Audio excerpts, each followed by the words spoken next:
Good morning and welcome to the Life Expansion After 50 podcast. In today's episode, we continue our exploration of the unseen power of words. Last week, I invited you to identify a belief that may be holding you back in some way, something relatively minor, so you can practice learning the process with greater ease. Before we dive in, I want to emphasize that this isn't about mental health. My aim is to empower business-minded individuals, salespeople, leaders, owners to tap into more of their own agency and their personal leadership, and through that increased agency, unlock their untapped potential. Now, this mini-series I'm doing on the unseen power of words will guide you through a unique perspective on the stimulus response cycle. Why? Because I've taken the stimulus response cycle, and instead of it being just stimulus response, I've broken it into like 8 different dimensions that we go across. And we're starting with pre-stimulus, and it goes all the way to what I was talking about earlier, where if anything still gets through and we get triggered, we have the emotional modulation to take care of it from there. Today, we'll focus on what I call the pre-stimulus stage. And there's a few things in the pre-stimulus stage: priming, beliefs, stories. And today, although it's out of scope, I'll talk about our condition, which is related to conditioning. The mini-series will guide you through the unique perspective on stimulus response cycle. Today, we focus on what I call the pre-stimulus stage, and our topic for this episode is beliefs. Beliefs lead to stories, and stories lead to the words that we say to ourselves over and over. This is why it's said that life and death are in the power of the tongue. Getting a handle on our self-talk is an important milestone in designing that life that we'll love living. Most of our beliefs were formed before we turned 10 years old. You may have heard the saying, "You are what you were when you were 10." To understand this, think about the events and influences shaping our early years. For my generation, it might have been news headlines, while for Gen Z and Gen Alpha, it could be social media trends. This reflects the fact that much of our foundational conditioning happens between ages 0 and 7. Understanding this is important because as you work to break through perceived upper limits and elevate your life, you'll often find that resistance has roots in that early conditioning. That brings me to another key point. This podcast is centered around life expansion. By the time most people reach 30 and then on through 50 years of age, they've developed routines, living largely on autopilot, out of habit, repeating the past, living the past over and over, while at the same time yearning for a different future. Sometimes they give up on that dream. Imagine if there were a button that you could press to reset that early conditioning to better serve the life you're living now, or better yet, the life you dream of creating. That's what this work is about. The work we're doing together is that reset button. I wish I could tell you it's as fast and easy as a button, but compared to living the next half of your adult life the same as you did the last half, I think 3 to 6 months is a very nice trade-off. It becomes even more meaningful if you have a goal, dream, vision, or desire that's bigger than yourself, something that may have once felt out of reach. Now, if you're content with the status quo and prefer the comfort of the familiar, this content might not resonate as strongly. Why? Because if it's true that 95% of your life is driven by habit, then tomorrow will look a lot like today, and today like yesterday. If that brings you satisfaction, why put in the extra work? But let's consider the person determined to make the second half of their life the best half, someone who is ready to do whatever it takes. For that person, there will be hundreds of thousands of new moments, brand new moments, unfamiliar, vastly different from the past, full of surprises and opportunities. In that case, living 95% of our life by habit won't really serve us that well. Instead, we'll need new habits, ones that help us thrive amidst volatility, uncertainty, complexity, and ambiguity, because in that space of VUCA lies access to infinite possibilities. Before I got on the podcast today, I was tagged in a post. And in this post, it talked about learning and development and whether or not we should be leaning into behavior change. And it was a very interesting topic. And it was shortly before I was coming on, and I made a quick comment, and then I said, you know what, I'll mention it here, and that's what I'm doing now. It's 𝘁𝗵𝗶𝘀, B-U-R-R-I-G-H-T. But in the comments, I'll put the link to it. Essentially, my response had to do with the fact that first we have to access our agency. I think people always have the agency. The question is whether or not we access it, right? We always have our potential, but do we access it? And in order to access that agency, I say we have to have personal leadership, right? We have to make that choice that we're going to lead our lives. And then through that choice, we can then do the things necessary to have agency. And from that point of agency, then presented with the references, we can decide whether or not we want to change our behavior, whether or not we want to change our values. And that was the specific point, I think, in the post. It was not just the beliefs, it's the values, because you start messing around with people's values and beliefs, that feels like it's crossing the line. But if they have agency and you present them with the references and they choose to make that shift or not, it's on them, and that's the way it should be. So the work I do is to give you that agency. In 7 Habits of Highly Effective People, he talked about making choice. You have to have agency to make choice. And that choice, you get a very, very short period of time to do it. Something like a quarter of a second, 250 milliseconds, if that. And if you're in a triggered state or a stressed state and there's cortisol already running through your body, if you allow your reaction to become your response, then you're already cooked before you start. The point that I would like to make relative to values and beliefs is that in this work, I always start with purpose.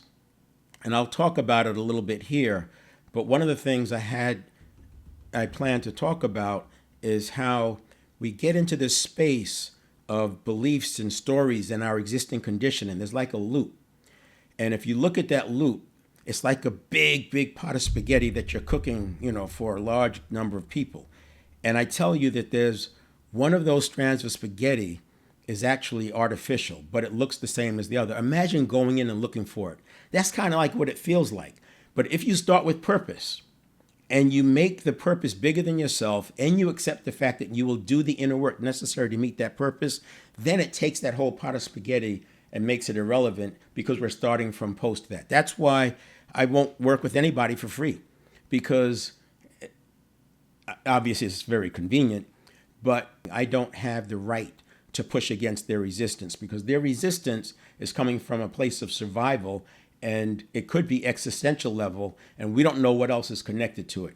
But when they pay, that is my ticket to say they want this badly enough, and then it gives me the right to push through their inner resistance. Now, of course, they can always back out. They can always decide, I've had enough. But people will go through some pain. I mean, people cry, people freak out, people get mad and yell and scream, and then they send you a text, I'm really sorry, but because they're going through the cognitive dissonance that exists between the line that's above us that we can see.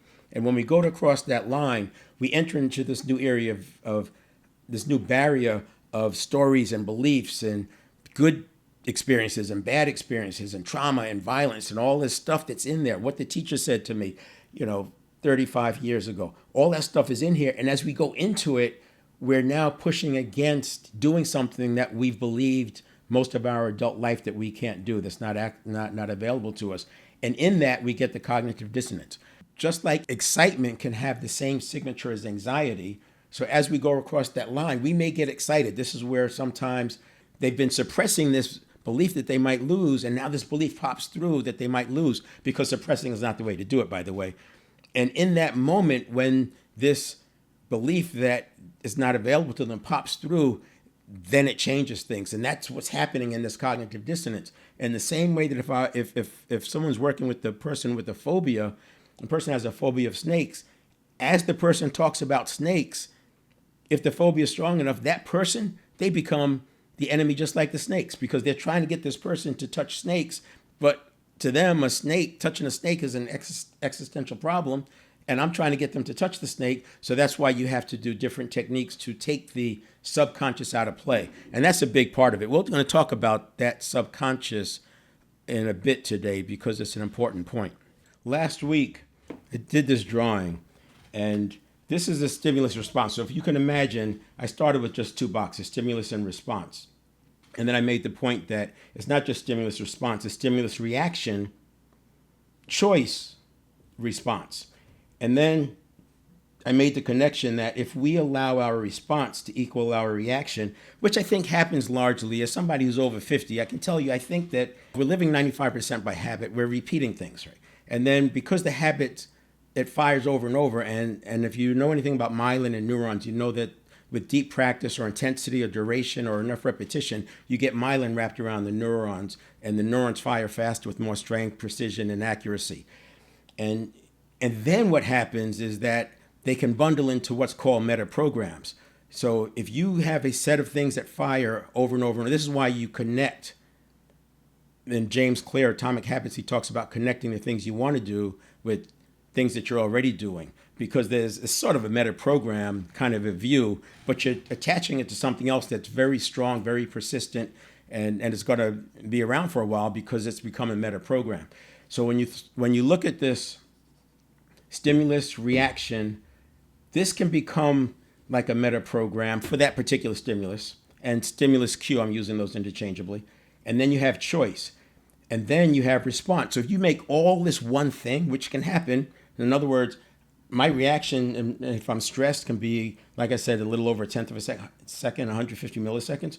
If I'm stressed, that's what happens. If I let that equal my response, because my conscious mind hasn't even come online yet to bring in that logic and that experience and that wisdom, and now I'm deciding, I'm speaking, I'm potentially withdrawing, fight, flight, freeze, or faint. I'm maybe choosing to delay it. Maybe I'm just throwing up my hands and skipping it altogether. The challenge with this is not the end of the world if you recognize that your habits are not yourself. Now, you've heard this before. You are not your behaviors. But your behaviors are your personality. So it's like, yeah, but, I don't really get that. If my behaviors are my personality, and my personality is who I am, then how can you say I'm not my behaviors? I can say it like this. Your behaviors are from your habits. That's the 95%. If I'm talking to a person and they say they want to stop smoking cigarettes, but then on the other hand, they keep smoking cigarettes, I cannot look at both of those entities as the same level. The one that says, I want to stop, and I can connect it to they've connected it to their purpose.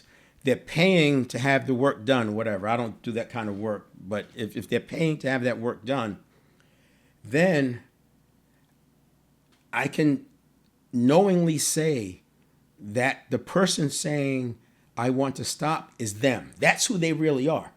The entity that's making them smoke is a set of habit patterns.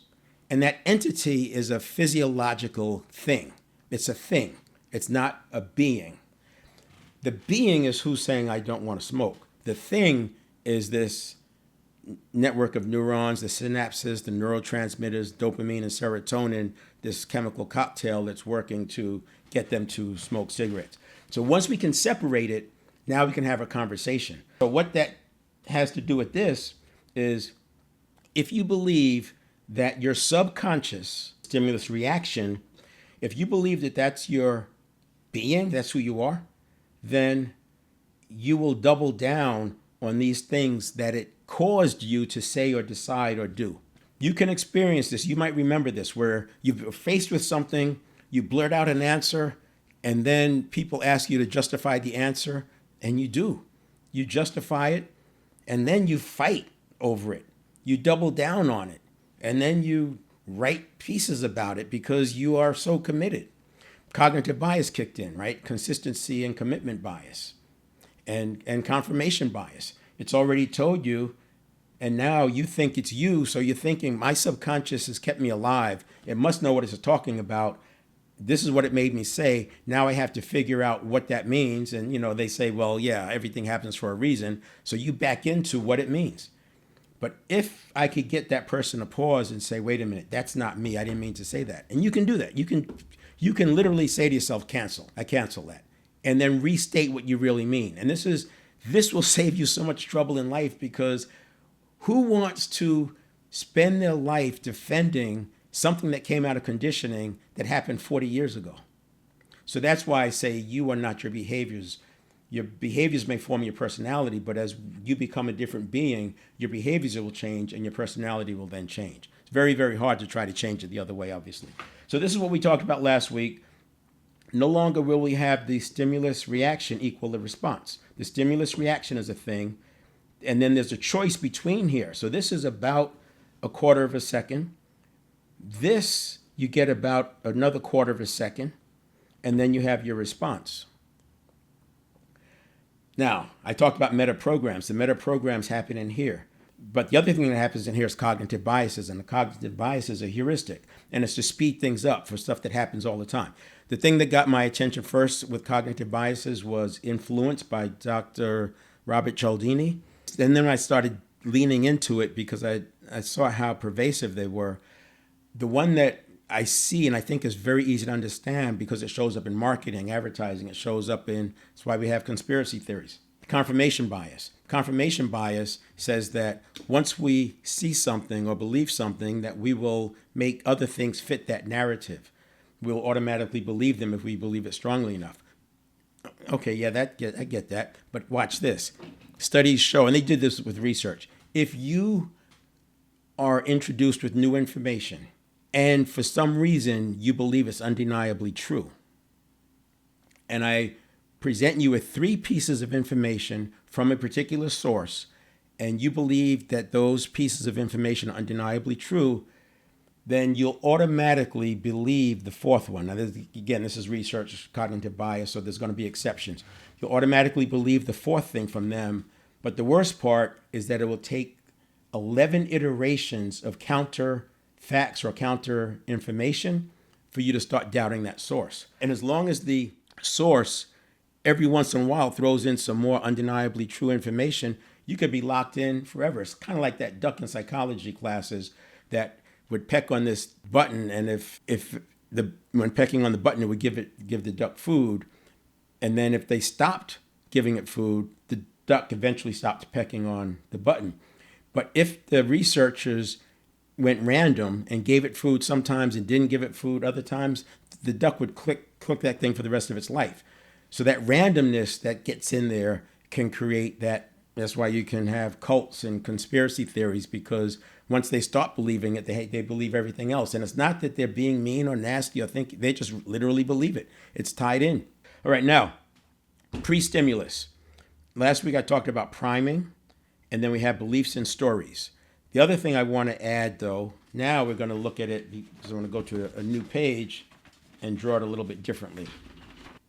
Over here we have our stimulus response bubble or a cycle, right? We have the S, the R, and then the response. We have the cognitive biases in there, and we have the meta programs in there. And so this is a thing.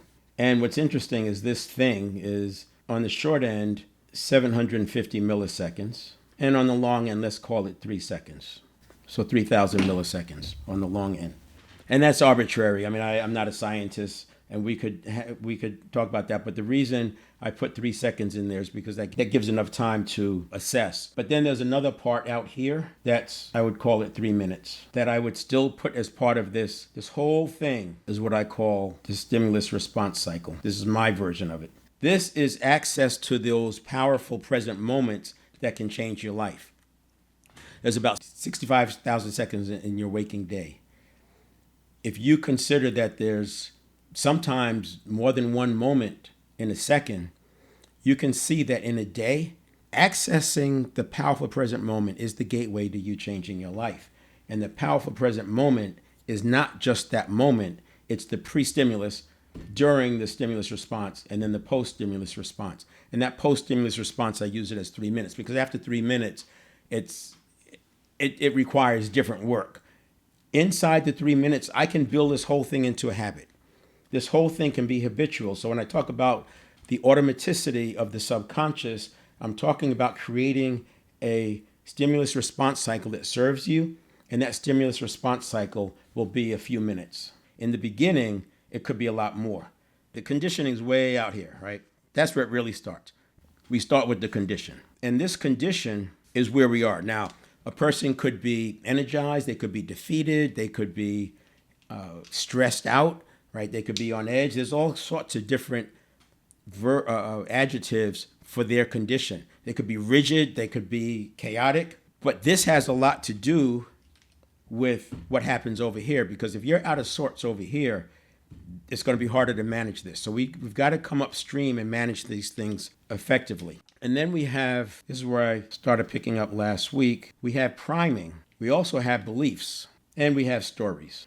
Now, what's interesting is that this becomes a cycle. We also have the condition again. And by the way, priming can be internal and it can be external.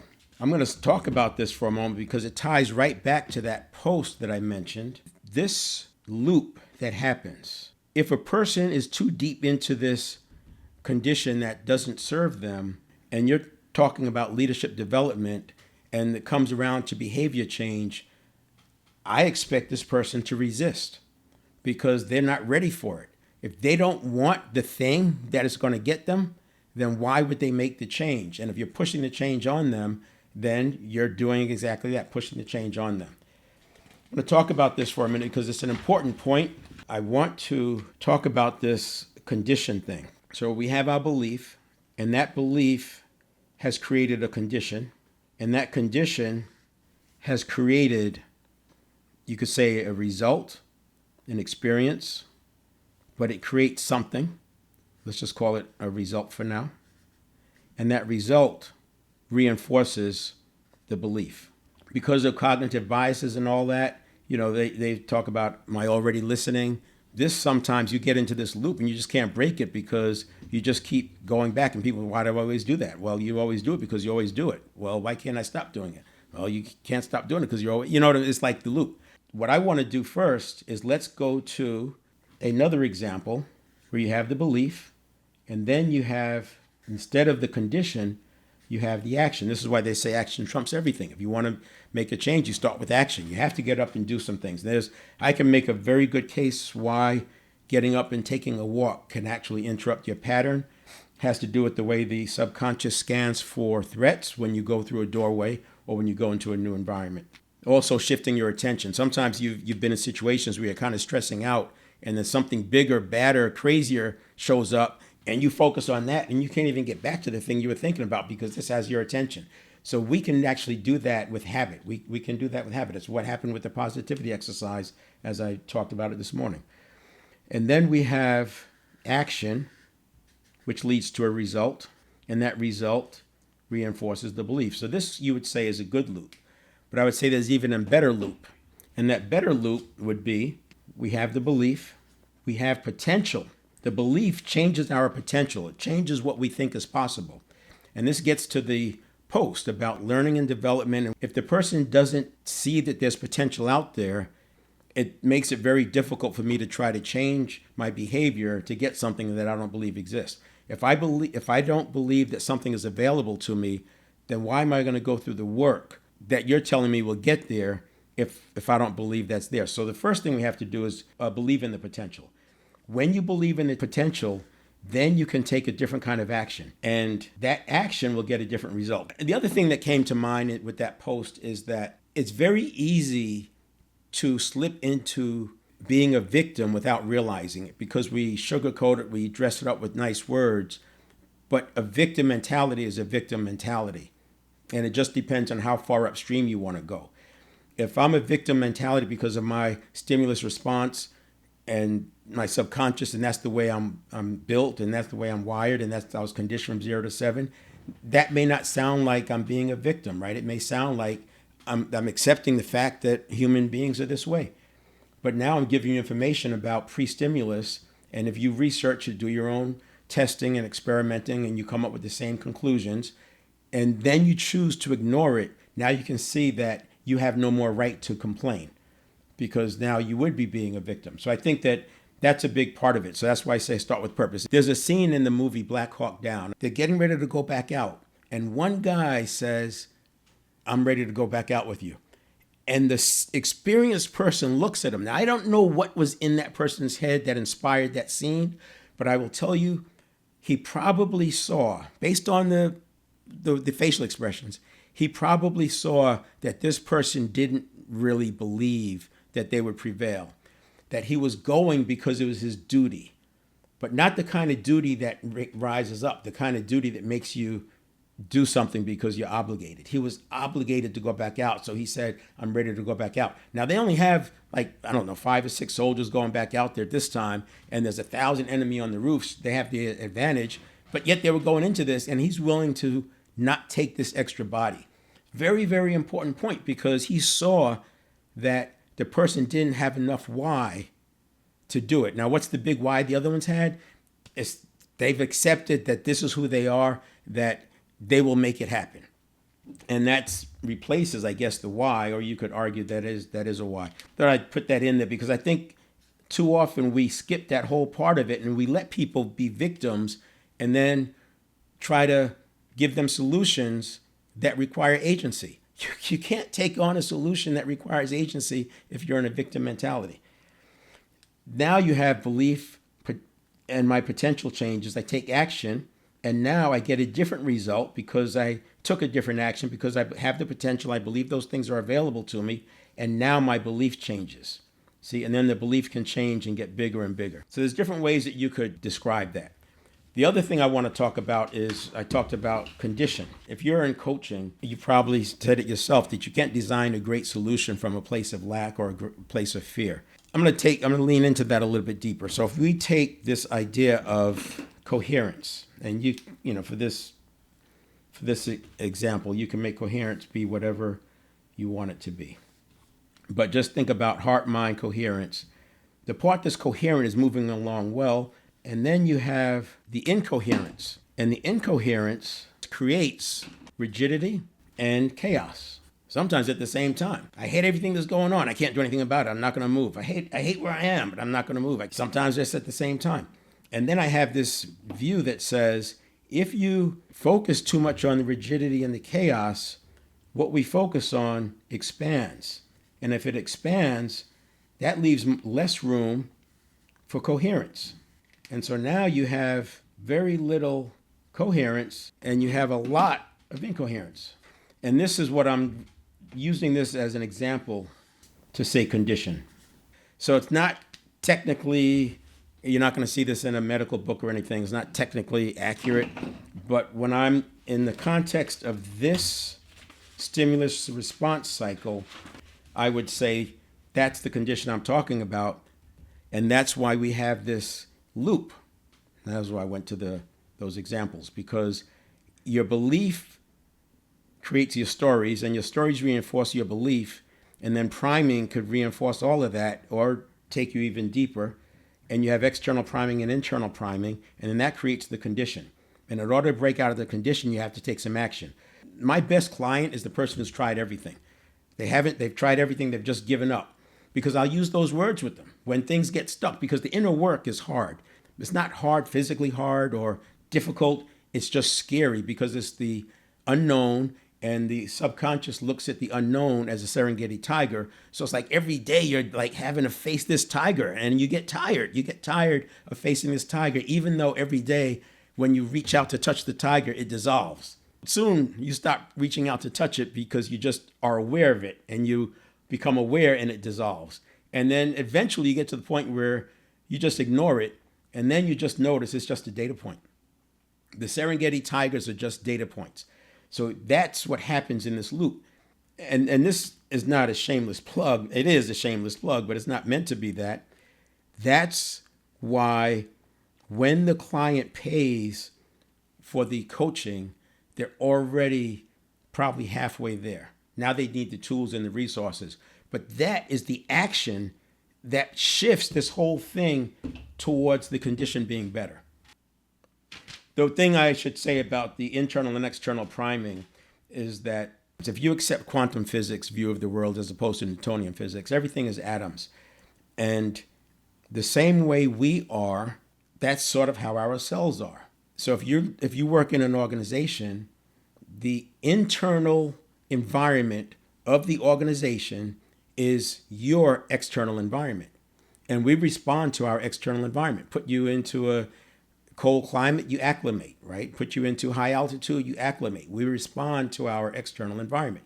It makes sense when people talk about it, the physical. They don't realize it happens at the minute level in energy as well. Take it a step further. Our internal environment, which could be toxic because of the stress, because of the kind of foods we eat, lack of sleep, whatever, our internal environment is the external environment of our cells. The cells are supposed to be going after nutrients. That's what's keeping us alive, right? And thriving. So let's say the external environment becomes so toxic. What happens to the people in that organization? Right? Their performance goes down. They start to check out. They don't have the resistance. They get sick, all these things. What happens if your internal environment is toxic? The cells shut down. So they've shown that cells have two configurations. One configuration when they're going after nutrients, think about eating and growing, and another configuration when they're in protective mode. So when there's threats around them, the cell goes into protective mode. Why? So it can live to eat another day. What's interesting is it can't go after nutrients when it's in protective mode.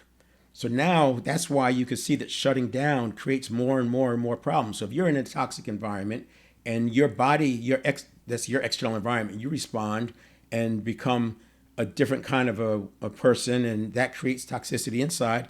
Now your cells are shutting down and you're not getting the nutrients you need, and that creates more stress. And now your brain is starting to leach from other organs to make sure it gets what it needs. And you can see why people say that you can create your own illnesses. And that's a way of looking at it. And again, you could research this, Google it, come up with your own version. But what I'm telling you is backed up by research, by peer-reviewed research. And that's what I look for. I look at peer-reviewed research, used research to make your decision with the references. That's why I started with this conversation, that if I'm going to change somebody's behaviors, it's not about me changing their values and behaviors. That's not what I want to do. I want to present them with the references and enable them to have leadership and agency, and then they decide based on the references what they want their beliefs, values, and attitudes to be. And that's what designing your life comes down to.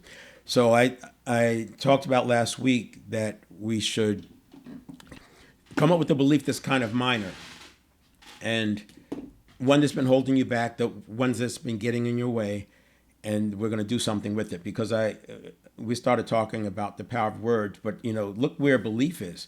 Belief is way over here on the continuum or on the path, and it's impacting condition, and it's your conditioning. So if we come way back to the beginning and we're talking about belief way over here, you can see why I'm starting with belief. So this exercise is to help you look at belief in the context of references. So for example, I can tell you that I can change my heart rate. I was having surgery, and because of my background in martial arts and all, I used to play this game with myself whenever I was hooked up to one of these machines, and I would change my heart rate. So if I tell you that I can change my heart rate up and down, you may or may not believe that. But then if I can show you references of why it's possible, or better yet, if I ask you, what references do you have that tell you it's not true? And you don't have any references. See, by talking about the references, we can then change a belief. And this is why once you do this work, awareness alone can be enough to make the shift, because you're now doing it with agency. I'm going to come back to the heart rate because it's an important point. Imagine that you have this belief, and I want you to frame it up. I want you to put it into a statement that it's something that when I do this, this happens, or when I want to do this, or I take steps to do that, something happens, or I'm prevented from doing it, or there's something external that happens. Whatever that belief is, I just want you to have that kind of a statement. And you don't know where it's coming from. You've asked yourself multiple times, why do I do this? I don't know why I do this. Why does this always happen to me? That kind of a belief, but nothing major, nothing existential, just something minor. So now you have that sentence in your mind, or make a note of it. I want you to imagine that you're walking into a movie theater. As you walk into the movie theater, you notice that the screen is on your right. There's a projection booth up there on the left, but nobody's in the theater. So you don't know what this is about. So you go and sit in the center of the movie theater, right in the center, and you're looking at the screen, and the screen is blank. And then you get an instruction that says to float out of yourself, Leave yourself there in the center of the movie theater and float out of yourself and float up into the projection booth and wait for instructions. So now you go up to the projection booth and you're watching yourself watch the screen. Watching yourself watch the screen. And then you get the instruction to turn on the projector. And the projector says this is going to be your life, and you are going to start running through your life. And notice the first time that you remember experiencing that belief first came to your awareness. So you're going to run through the movie, through your life as a movie, and you're looking for the first time that belief showed up. Maybe it's the first time you formed it. Maybe it's when it was given to you. Maybe it's the first time you became aware of it. And note that point. And then go on with your life and note the next point that belief came up. The next time that belief comes up, note it. Notice what's around it. Now stop the film from the projection booth. Remember, you're watching yourself watch yourself. And you should have 2 data points where that belief showed up. Turn off the projector and come back down to yourself. Now you can leave all that there because you can come back to this theater anytime you want to look at things from your past life. And I want you to answer the questions for yourself. What was around you at that time? Who was there? What was the source of that belief? Who were the collaborators? Who were the corroborators? What were the other things that were around you telling you that this belief was true? So for example, for me believing I could change my heart rate, my references, the things that were around me, were other martial artists who were telling me. It was actually seeing people with instruments measuring their heart rate while people were meditating, and I could see them slow their heart rate down into the 40s and then speed it up into the 80s. So I had a belief that did it, and so I was able to act on that belief, and it gets back to I had the belief that the potential was there, and then you could do the actions, and then you get the result, and then you can keep doing that loop. So I want you to notice what was around you. Now that source, the information, the corroborators and collaborators, those become references. Now I want you to look at the references. Were the references definite experts for that information, or was it just somebody telling you? Where was it on that continuum? Was it just some random thought? Was it maybe a grandparent who said, this is the way life is? Or maybe it's just something you read. Maybe it was in a comic book. Whatever those sources were, I want you to identify them. And then ask yourself, knowing what you know now, are those references strong enough for you to have this belief? And before you answer that question, now what we have is, we have a belief that something is not available to us, and it's why we trip over things, or we feel like it's self-sabotage, but it's not. And that belief, we've now stacked other things on it. So on top of this belief, we've stacked some things, because that's what you do with beliefs, and you stack other things on it. So now we have these references, or the legs, and it's hard to change a belief because we've got these things stacked on it. But what's interesting is, if the references are weak enough, it's like court, and the attorney is looking to discredit the witness. If I can discredit the references to the point where you don't think that they are references anymore or valid, then the references have to fall, the belief has to fall. But before the belief falls, what you can do is give yourself another set of beliefs so you can now offload those blocks or whatever you've built and stacked up. You can offload them. Now, I'm showing it here as a thing that's taking a minute or two, but when you've done the work, just the awareness that you have to change a belief, this happens in an instant. It's one of those moments that it changes everything in an instant, and now you have a new set of beliefs or a new belief that's on new references. That is the exercise that you can use to go back and look at your existing beliefs. And I would start with the mild things where you've said to yourself, I don't know why I always do that. Why do I like chocolate candy so much? Why do I eat chocolate candy when I'm stressed out? And we can now I wouldn't overdo it, but just take it, go slow with it. Don't look for a panacea. Don't expect it to be and it's just giving you a data point, because what we're doing is we are actually going to introduce some things to you. So there's 2 or 3 beliefs that I'm going to ask you to consider, at least as we go through these series. The reason I talked about the heart rate, and I wanted to use that as an example, is because Epigenetics is literally the influence we have over our gene expression. So there's roughly 20,000 genes. That number's gone up and down from 19,000 to 23,000, depending on what research. But the combinations of all those different genes is how placebos work. It's how nocebos work.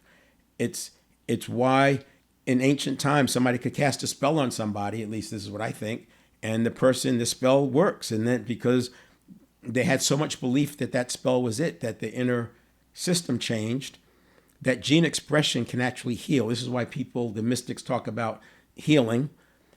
You're literally changing the genes. And if placebo can get the results of a prescription pill that you believe, why wouldn't that placebo be able to cure some ailment that you have? So I've used this to experiment with myself, chronic injuries, snowboarding injuries, whatever, motorcycle injuries that just were persistent and causing pain. And I was able to get rid of it using, and this work isn't about epigenetics. That's not what it's about. But it's about the fact that gene expression can actually do these things. So that's one. So epigenetics, and the reason I'm not going to talk about epigenetics, but to suspend disbelief until we get through it. Because a person may believe that they have a curse on them, or their family's cursed, or because they were born into this system, or they were born at this time, or in this part of the world, that things aren't available to them. Suspend your disbelief that it's not genes, it's because genes change with the internal environment, and that's what epigenetics is about. So if you suspend belief there, it will allow you to put this fact or this thought that you have some curse or some external thing. It allows you to put that aside. And that's why I talked about changing the heart rate, because there's a very simple version. And the point is you can actually change that internal condition. The next belief that I'll ask you, or next disbelief that I'll ask you to suspend, is that the subconscious is not a mind. This to me is the huge milestone in getting the breakthrough. When I was talking about the stimulus or the reaction equaling the response, and I was talking about how people double down on the decision that they make, when you can see that the stimulus response is not you, that this is the conscious mind the conscious mind is at play over here, this is the subconscious. When you can accept that the subconscious is not a mind, it's a network of neurons, and you look at it as a separate thing, and it is a thing, and I use the example, if a person dies, their mind is gone, their spirit is gone, their soul is gone, but the network of neurons is still there. The energy that was flowing through those neurons is gone, but the neurons are still there, the brain is still there. So of the 100 billion neurons, 86 billion are in the brain. Another 14 billion are in the body. If there's 100 billion of anything in one space, there's not room for much else. So I literally will start most of my assessments with what's going on with the neurons, because it's that clear cut once you see it. So I want you to suspend disbelief, because if you want to see the subconscious as a mind, then a lot of the other things I talk about won't be plausible, because you're looking at the subconscious as a mind. I don't give it that much credit. You'll hear, if you watch all my content, I never call it a mind. It's the subconscious. So the subconscious is, by definition, sub is below. Conscious mind is here, and then we have the higher self. What we did today, that was all about you getting access to your beliefs. But remember, this is about agency. It's not about you adopting a belief that somebody wants you to have. It's about getting the agency so you can make those decisions. And I would say start with purpose. So start with purpose, and then take action to make sure that that purpose is meaningful enough to you. Make it bigger than yourself. Coaches speed things up. Coaches give you insights. Coaches can give you the perspectives that you may not be seeing. So I'm going to leave it there. It will be in my live events. Last week's is in my live events, and you can watch that one to get the piece about setting up the belief thing and the stimulus response.